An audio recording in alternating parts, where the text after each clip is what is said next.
The 66 Impala Blue Label. The greatest thing is me as a person, because material things don't make people, but sometimes it shows people what you're capable of, and it's already starting to open doors. Look here, I'm here with you. Welcome, guys, to another episode of Don Talk Listen. I like to say special guest. Shout out to some of the dope people that I've actually met along this process.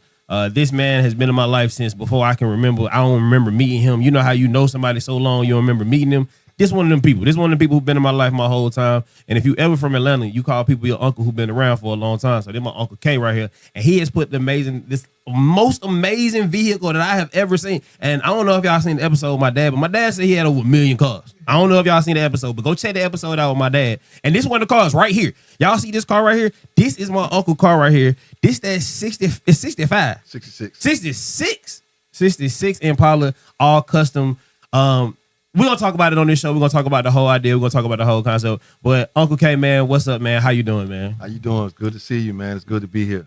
Man, I love it, man. So the Don Talk Listen show, I like to let everybody know the reason behind the show is one of the main reasons I had this show is because I feel like documentation is true generational wealth. Correct. So like documenting the process, documenting how we did, what we did, how we do it, yes. I think is one of the most important things that we can do. So when I started this show, we got a kid, me and Nitra, our kid Ruby.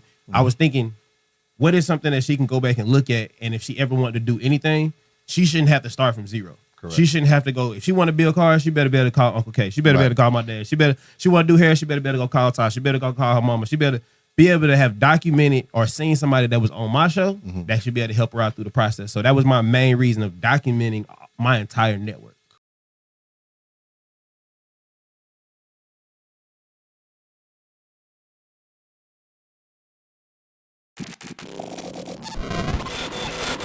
This is your roadmap.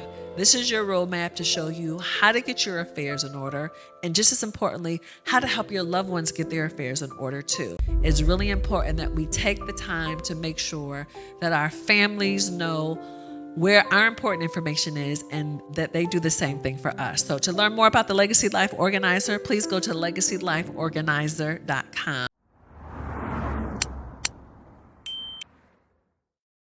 So the Don part is the vision. Like, what is your vision? What is it that you want to see, that you wanted to see that got you to this point? The talk part is something that you've either spoken into existence or something that you actually want to speak into existence.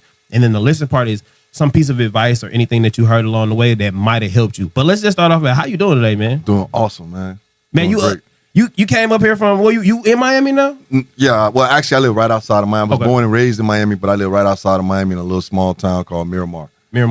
And we always know Uncle K from Miami. That's all we knew was Uncle K from Miami. And was always super cool. Like, it was always cool to watch you and my dad just like be. Like, y'all was always like, me and my cousin Kibo, if anybody know me and Kibo, y'all know we super tight. But we always used to talk about like, but we're going to be like them. Like, we're going to be like Pops and K when we get older. So even when y'all was doing cars back then, y'all done had so many cars along the way. So it's just really dope to see like the manifestation that I've seen of y'all talking about cars like that into what you have actually put together. So we're going to just start with like, what was the vision behind this 66? The 66 Well, I'm Impala going to start Blue Label. from the beginning. Sure.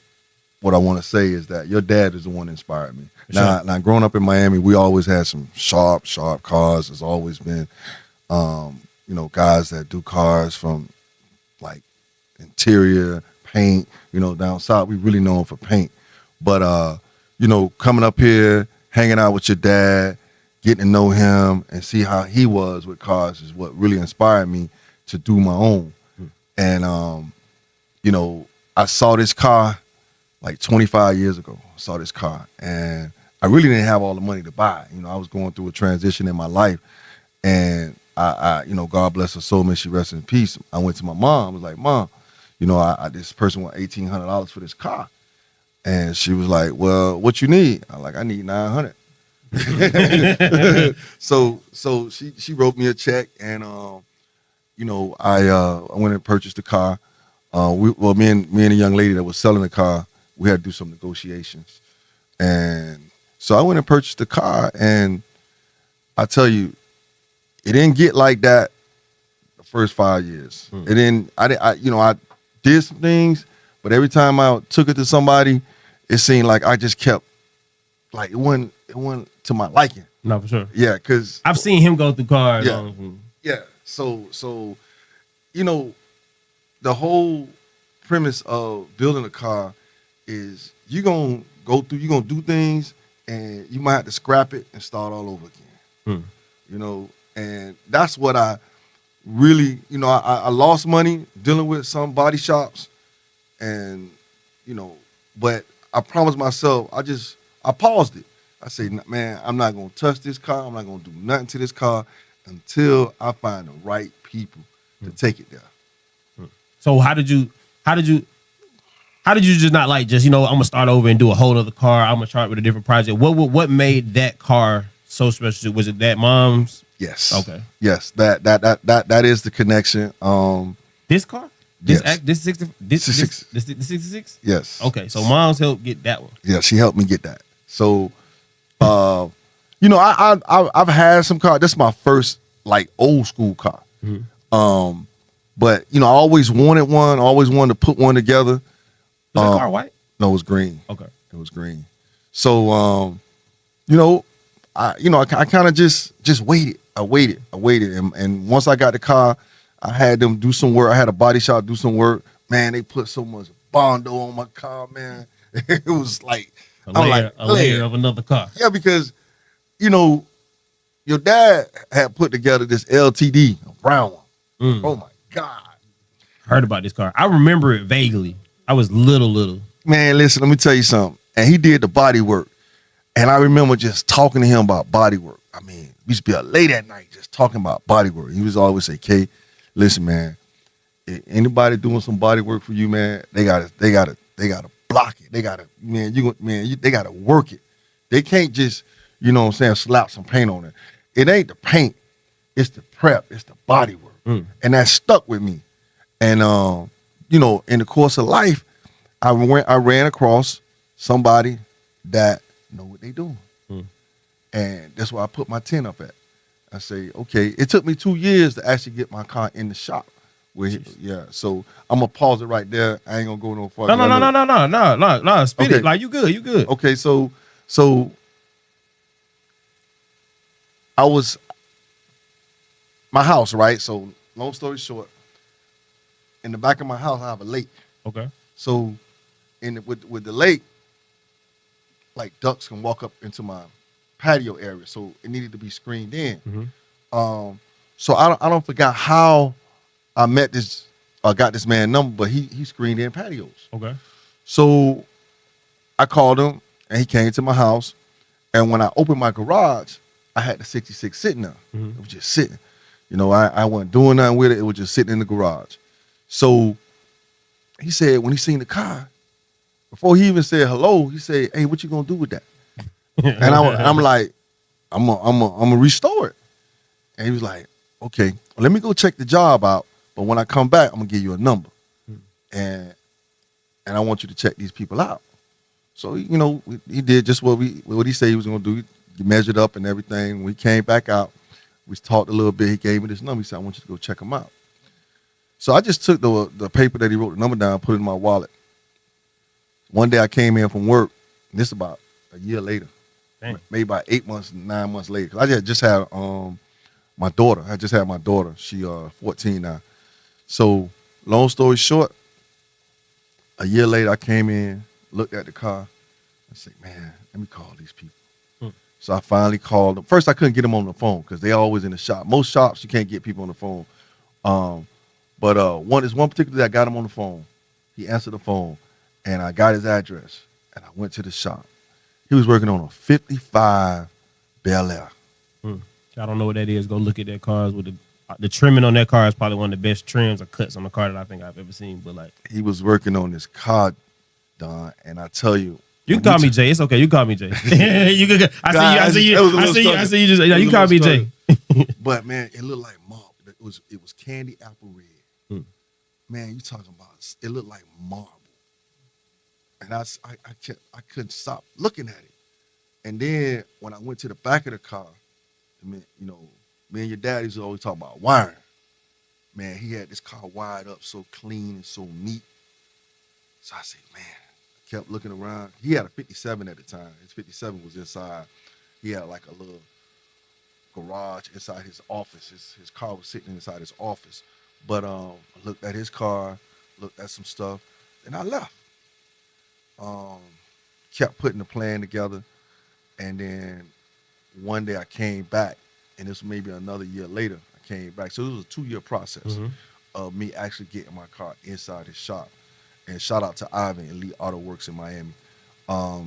So once we talked and we agreed on a date, but the first thing he made me do was get rid of that old chassis I had up under that car.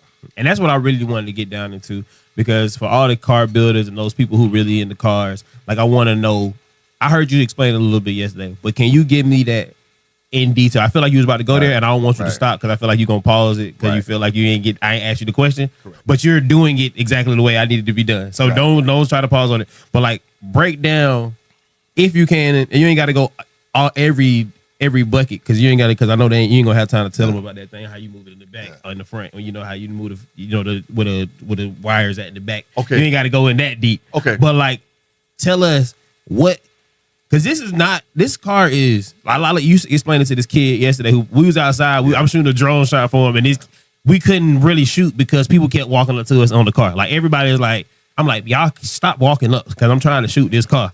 But we was in the front of the flea market, so it was just like one of them things where people was like, no, man, this dude, I promise y'all, this dude said, man, I done seen a lot of cars in my life, but I ain't never seen nothing like that.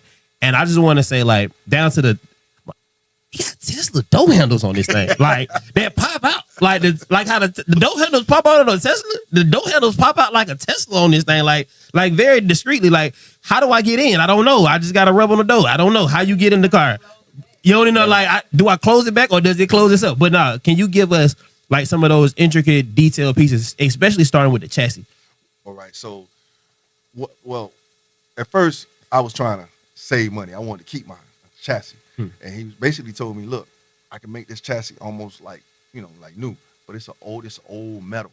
You know what I'm saying? So I had to box it in. You talking about putting horsepower in this car, you want 500-600 horses.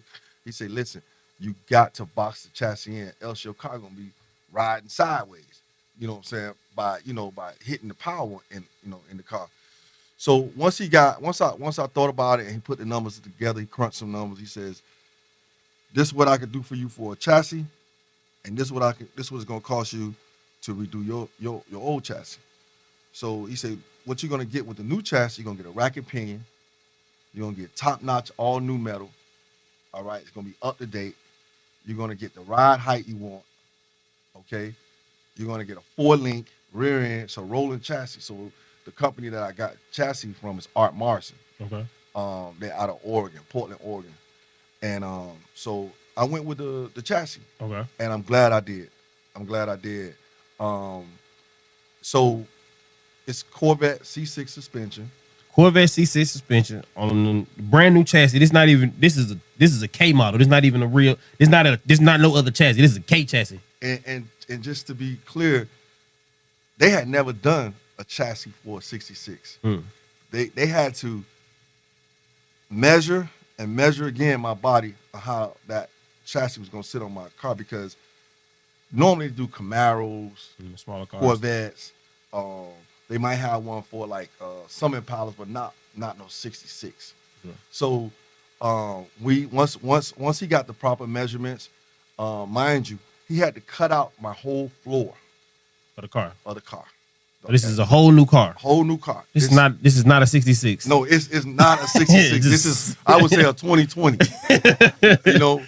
So he had to cut out all the floors. He had to redo the whole floors. So he built the car around the chassis. Okay. All right. He built the car around the chassis, and going through the process was tough. I could bet it was. That was that. I look at the detail within cars. I would honestly, I'm not gonna say I'm an expert, but you know what I grew up around. So my eye to certain things, I'm nothing against my dad, but I'm looking for the flaw. I'm looking for the flaw. I'm looking for, did he go cheap on the paint? Did he go cheap on the rims? Where did they slack off on? Cut corners at. What did you cut the corners at? And Not one. me and my dad looked at this car yesterday, and he was like, "Don't touch it, K." He said, "Oh, I didn't hear that." He said, "Don't touch." He said it to you. He said, "You was like, what else?" You was talking about the muffler. Oh. And he said, "I wouldn't touch."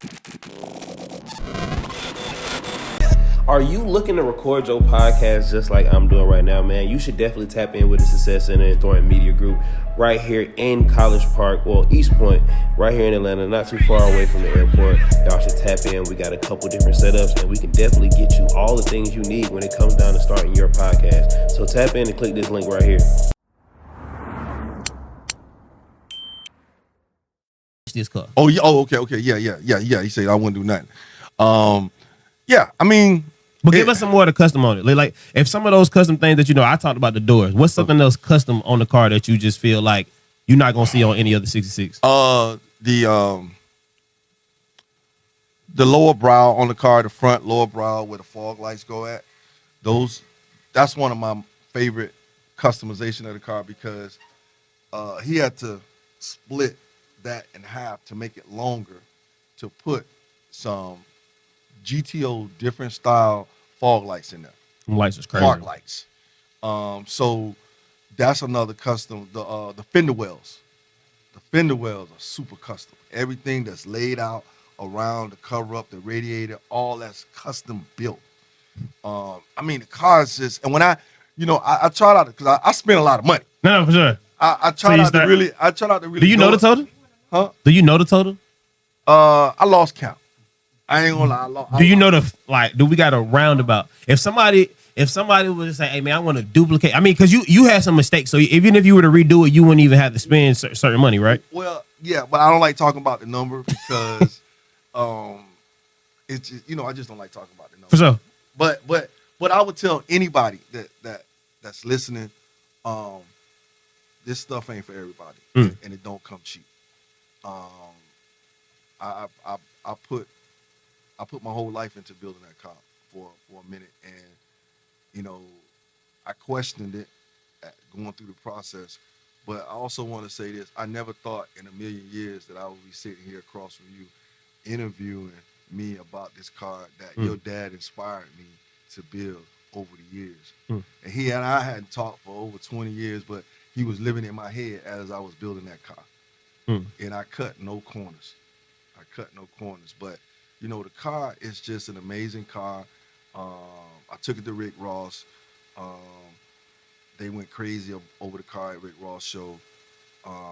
They really slick. Took it from. Oh, we ain't gonna talk about it. Yeah.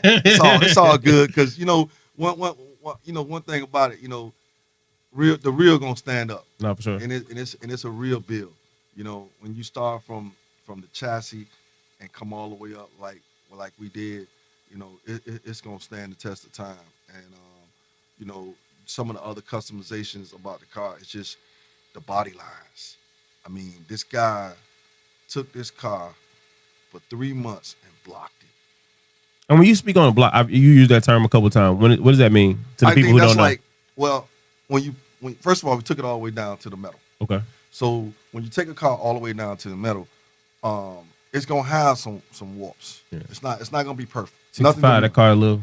It's up there. Yeah. So they skim it. Am I right? They skim it. So every time they skim it, they had to go back over and sand to get that sleek. You ever look down the side of a car and some cars, no knock. I don't knock nobody level of car. I mean, you could roll up in a bucket. When you jump out there, I'm giving you a high five, dog. That's you. You know what I'm saying? All the way. So you can look down some cars and you can see the waves. You can see the waves in the paint and the finish work. And then there's some cars you can't really see it unless you get up on it. And then there's a car that's like my car where you can sit there all day. It's because they don't spend a lot of man hours blocking that car. You would not see one wave. Oh, that's super. You would not see one wave. I was looking at it. I was admiring it last night. Like I'm literally just looking at the pictures and videos. My phone, I can't edit right now, but I'm like, man, I want to put a video together so bad because of what, like, to just be able to watch and put it together like that.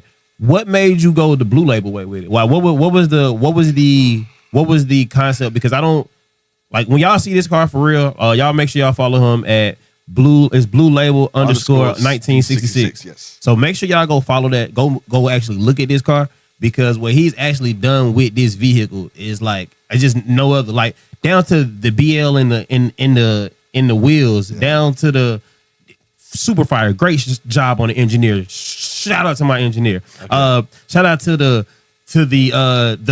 bumblebee seat, not bumblebee seats, but like the like a honeycomb, like a beehive in the seats, down to the actual Blue Label in the trunk where you got this custom. Where are the speakers? And I was like, dang, it ain't no speakers there, because I actually was sad for a moment because I didn't know there was no speakers. I was like, man, he had no speakers there, but they just hidden so beautifully that you don't even know that they there. But it's knocking for sure, so it ain't nothing like that. But like, what was the concept that I'm gonna go Blue Label? Okay, so all right, so coming up with a color. First and foremost, the car is a full-size two-door car, and the builder, we went back and forth because I know the color was going to be very important. So he said, "Listen," and he's very knowledgeable. He says, "You go with a darker color, it makes the car look a little smaller than what it is." You know what I'm saying? So I said, "What color? What color?" So we started playing with colors, and then he showed me a blue. And he said, "That's not going to be the exact blue, but this is the color I'm going with." And it's an Audi blue. I like from 2022, somewhere in there, 2021. So it was an Audi. He got the paint from Audi. And then he customized it. So he just kept playing with it until he got the color that he was actually shooting for. And when he showed it to me, I was like, man, can't go wrong. And that's how we got the blue. So he painted the car, put it on the rotisserie, painted it up under the belly, painted everything, the doors, everything. And then if the door's not painted, if it ain't painted in the inside of the doors, it's not a good paint job. Just putting it out there. If the inside of the doors ain't painted, it's not a good paint job. Well, hey, this for everybody. Listen, do what your money allows. Oh yeah, okay. Do what your money can afford you. Yes, but that ain't it. You know what I'm saying? That ain't it. All right, go ahead. So if originally I was gonna go with a LS60 engine. Okay. But man, he had these LT5s, these LT4s. He was putting in other people's cars. I was like a kid in the candy store. So you like? Ooh, I want that. First, I was looking at an LT4 because he was taking it out of a dump, and I didn't know he had already sold it to one of his other customers. That customer sold it to another customer. Okay. So I'm looking at the LT4, and I said, "Come on, man, how much you want for that?" So he was like, "Nah, it's already sold." So I kept saying to myself, and I looked over. He was doing a '59 Cadillac, the one with the wings, the Batman wings on it. So I said, "How much for one of them?" So he said, "I can get you one for like $17,500." So I was like, "All right, let's do it." So that's not 1,700, children. To all the kids out there, that's not 1,700. But go ahead. So got the engine for me. Came in a crate right from GM. It can't go like that. No. And that's how it got to that, because the car was just blue. And then I'm sorry. I get it. It just came together for me. Yes. So he said, "I'm going with a gold on the engine." So I say, blue and gold. And I had never even tasted Blue Label. And I used to hear people talk about it. And I said, Blue Label, that blue and that gold. And I didn't even tell him at first, because I didn't know how people would look at a car, naming your car after a liquor, Johnny Walker. So, but anyway, that's how I came up with Blue Label. That's so far. And I don't know if y'all just seen my response. I don't know if it was on camera at the moment, but like, I just caught it when I said, "Why was the motor gold?" And then I seen it in my head. That's where you brought it all together with the Johnny Walker, the Blue Label, but it's that gold, and it's just an amazing car. I think that's super like creative to be able to take something that you had in your mind, and when you see it, you went for it. I think that's a lot of times that's what a lot of people hold back on, like, oh, how people gonna feel about it. They was doing Bud Light and Sprite cars back in the day. So like for them to do that, for you to put it, and M&Ms and all that crazy joint. So for you to do it like that, I feel like you still put a level of elegance to it. Like it's still like me and my dad was looking at the rims and I'm like, nah, like it's BL on the rims. And it's like, nah, this all the way Blue Label. So I just think it's those little intricate pieces that I think was super cool to see. Well, I'm a classic man, and I mean classic cars, and the build was thought and done with a classic mentality, especially what I did in the trunk. With the cigars, the cup, the glasses, and the bottle of liquor. My boy said, "Is that a humidifier?" I promise you, A humidor. A humidor. I said humidifier. Yeah. Humidor. My Yeah. bad. My bad. He was like, "Is that a humidor in there?" Yeah. Like in his trunk, and I was like, "Yeah, different, man. Don't even worry about that. Don't worry about that." Yeah. So we talked about the vision, how we got to this point. You actually slid in the listen part because you said you saw a vision, you seen certain things that my dad did along the way. Is there anybody else along the way or anything else you heard along the way that you may have heard that helped you like even push to this far to go that far? You said, countless times of having to do it, not do it, start over. A lot of times when people, let me not speak for everybody. I know a lot of times once we have to start over, we stop because we're like, I don't want to have to do this all the way from the beginning. Yeah. A lot of people stop because they don't want to have to do it from the beginning again. Was there any advice or anything that you got along the way that kind of put you in that mentality or that mindset? Don't stop. If you start something, finish it. Somebody taught you that, or is that just along the way? Along the way, and you hear that from your parents. Mm-hmm. Whatever you start, finish it. There was a lot of times I wanted to just shut it down, man. I mean, it was stressful. Mm-hmm. Especially when I went from the LS motor to the 6.0 to the LT5, because, mind you, you had to cut the cross member. Okay. That's the part that holds the chassis together. I mean, that brings the chassis together from the right to the left side. So that's a major piece of the frame of the car is the cross member, and he had to cut that and fill it in with lead. Because to make it work. To make it work, and then he had to push the motor back into the car. This is definitely not a 66 Impala. This is custom. And I don't knock dunks. I don't knock none of these other builds that people put together. You know what I'm saying? But I can honestly say about this build from the start to finish that, it was just custom built all the way through. And it's really not anything other than the body, the sleekness, the style of the body. Other than that, nothing else is custom. I mean, nothing else is factory on the car. Nah, man, it's super amazing to see it. Like I said, coming from my childhood, what I've seen along the way. Who I was raised by, so how my critique is when it comes to certain things. And to see you be able to put something like that was like super amazing. And I just like, I'm proud of you. You know what I'm saying? I can just say I'm proud of you. You know what I'm saying? And somebody say they ain't know I had it in me. Yeah, you know what I'm saying? But like just to see it, like, but we always, my dad has always talked about K, even like throughout the thing, like K putting something together. He always kind of said something along the way. So it was like when it came down to it, when it was gonna be something to see, he like, K still got it. Yeah, K still got a car. Yeah, K, and then it was like, okay, cool. When he created, it's gonna be that. Last question I got for you was not last question, but I want to say, what's something that you want to speak into existence? If it's a reference to the car, life, anything that you want to just kind of speak into existence right now, I like to go ahead and I'm big on manifestation. I'm big on speaking things into existence. So it's like, is there anything that you wanted to actually put out there that you want to see either from the car, from your next build? Well, I would like to be working on. Can you set up? I'm sorry. You Yeah, I would like to be an ambassador for Johnny Walker Blue Label. So I want to speak that in existence. I'm going to be meeting with some of the people next month. We're going to a gala at the Biltmore down in Miami, and it's going to be like a tasting. It's going to be like a rubbing elbows with who's who type of experience. So I want to speak that in existence, and moving forward with my own podcast as well.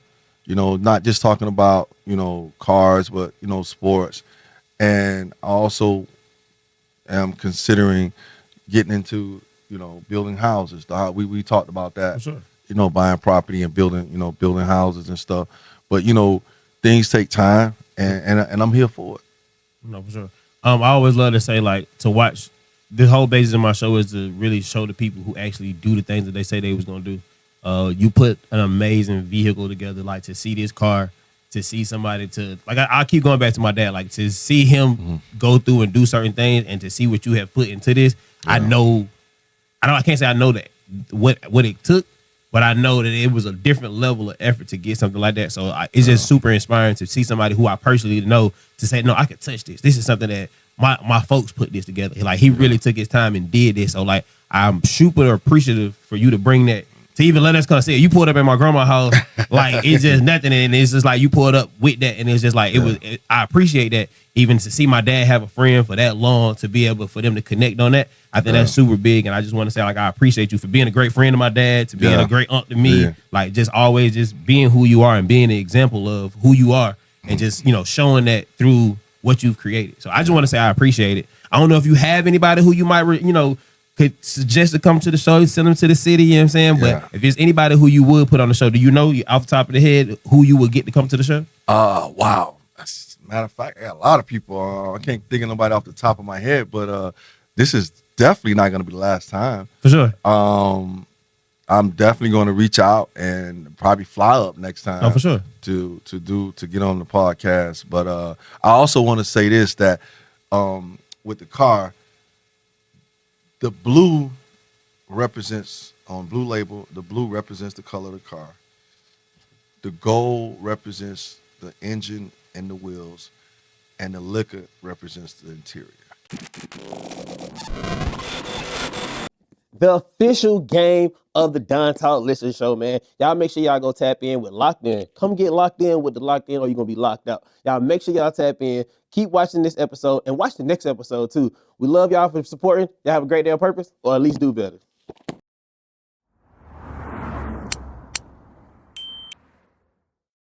Blue. You know what I'm saying? We should have changed. Y'all went blue now. Now we blue. Okay. We just went blue. We just went blue real quick. Should have been blue the whole time, but we just went blue real quick for the blue label. You know what I'm saying? We should have did that the whole time, but you know what I'm saying? It's all good. But no, I love that, man. Having a purpose behind what you're doing and having a vision behind it, that's one of my big things. That's why the real reason, like I said, for the podcast was to show how you do what you do when you do it, and like being the example. And my biggest thing is I dedicated this show to one of my friends that I just lost. His name was B. So like right now I'm really focused and really saying like just be it. Like you ain't got to try to not be yourself. Just be. Some other information I want to leave with you is how you do anything is how you do everything. How you do anything is how you do everything. And moving forward, like I ain't gonna lie, man. The money I spent, it was a scary experience, but I just stayed down, and now it's done. And the greatest thing is me as a person, because material things don't make people, but sometimes it shows people what you're capable of, and it's already starting to open doors. Look at here, I'm here with you on a podcast and talking about different things, but I stayed down. So how you do anything is how you do everything. Yes, sir. Nah, I definitely appreciate you for coming to kick it with me. I don't even know how I was gonna ask my dad to come up here. So I appreciate you being able to be that connection for me. For me to be able to pour into like what I'm doing. I thank you for taking the time out for the day to come up here and just see what I had going. You had no premise. I ain't tell you nothing. I just said I got this podcast. I ain't tell you to show you the studio. I ain't show you nothing. You ain't ask me no questions. You just said let's do it. So I appreciate you for trusting and believing whatever I got going on. And for me, man, this was another great episode of Don Talk. Listen, man, if you guys want to tap in and be a part of what we got going on, come on, tap in, hit that like, subscribe button. Make sure y'all follow everything I got going on. Make sure y'all go follow at Blue Label _1966. And Blue Label, stop playing, huh? Stop playing. Y'all already see what's going on. Y'all see the car. I know y'all done seen it. People done sent y'all the emails, sent the text. There it goes. That one right there. Y'all make sure y'all stay with it, man. Hey, man, this is another great episode of Don Talk. Listen, man, y'all make sure y'all tap in. The 66 Impala Blue Label.